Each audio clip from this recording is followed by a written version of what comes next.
Right, hi everyone. So this is just a short video and I'm going to talk through the Mex prefabricated orthotic which we do and it's part of the Bio prefab range of, as I say, of which there are many others and there's other videos for that. So Mex comes in a little box like this, but the main thing to say is that there are 4 different types. So you've got 2 different densities. You've got low density, and that's identified by the fact it's purple, and you've got high density, which is orange. And then within those 2 densities you've got 2 different arch heights. So you've got a low arch, low arch and a medium arch. Okay, now the idea of that is you've got different material stiffnesses and different arch heights depending on the sort of correction that you want to give your patient and the sort of conditions that you're seeing. So a good example would be if you're seeing an elderly patient who's maybe got adult acquired flat foot or mid-tarsal osteoarthritis, or they can't tolerate much intervention, a less stiff material, so the low density and the lower arch, is going to be really well tolerated. If you've got a younger patient or someone that you just want a lot more correction with or more biomechanical control, then the maximum we can give them is the stiffer one, which is the high density and the medium arch. A good way to indicate this is using something like the supination resistance test. So if they've got a high supination resistance, you know you want a stiffer material, so you probably want one of the orange ones. If you've got a low supination resistance, you can probably get away with one of the lower density ones. So if you want more information on that, then do have a look at our training manual. If you don't have one, give the LBG office a call and we'll send you one out. It's got lots of information in. So there are basic shells, but they do come in a pack with different adaptations. So we've got little heel cushions, so that will give more cushioning underneath the heel, which you can add on. You've got 5mm heel lifts in there as well. What you can do with these additions is keep hold of ones from previous packs as well, and that allows you to double up and play around a little bit more with it if you want to. And then rear foot posting, normally obviously we use medial wedging, but you could put it on the lateral side if you wanted to. We've got 2, 4 and 6 degree there.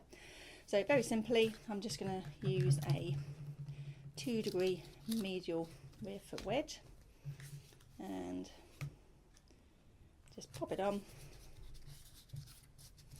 So it sticks on like that, quite simply.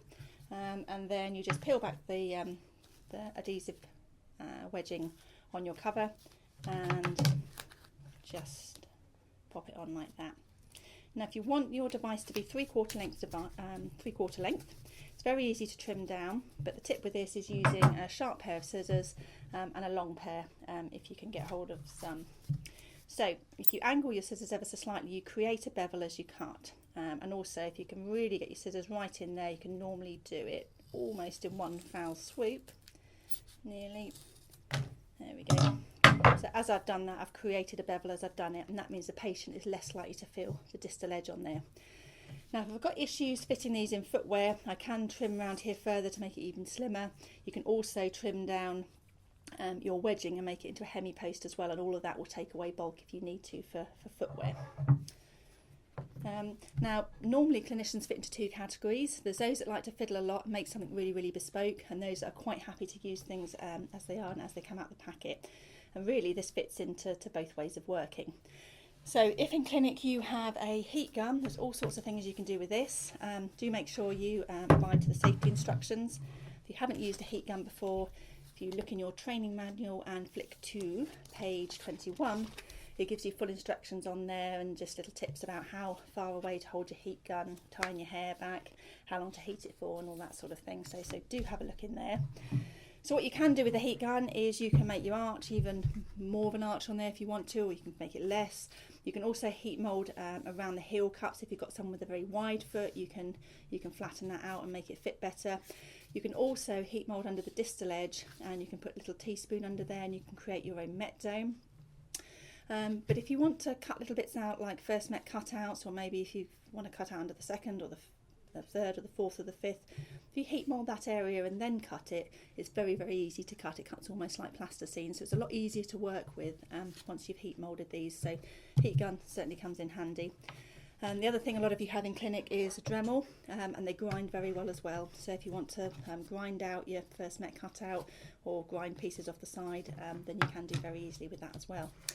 So lots of things you can do with it. Also remember the other things that you have in clinic, like semi-compressed felt, adhesive back pawn and PPT.